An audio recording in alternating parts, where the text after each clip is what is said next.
জীবনটা এক ধরনের নদীর মতো, কখনো শান্ত, কখনো উত্তাল। কিন্তু সেই নদীর মতোই আমাদের মনও যদি সব সময় তটস্থ না হয়, তাহলে জীবন সহজ হয়ে ওঠে।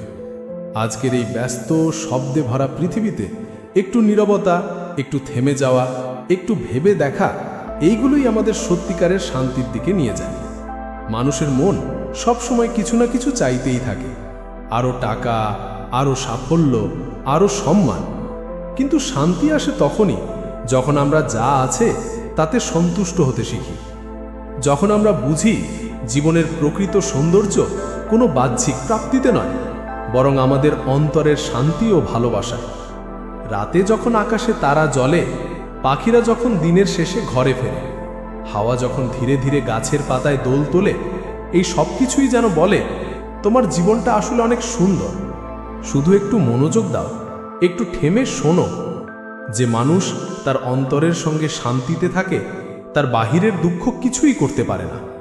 এক কাপ চা, প্রিয় কারো সঙ্গে কয়েকটি নিঃশব্দ মুহূর্ত, প্রকৃতির মাঝে হাঁটা, এসবই আমাদের মনে আনে প্রকৃত প্রশান্তি। তাই আজ একটু চুপ থাকো, একটু নিঃশ্বাস নাও, নিজেকে বলো আমি যথেষ্ট। আমার জীবনে এখন যা আছে তাতেই আমি শান্তি খুঁজে পাব।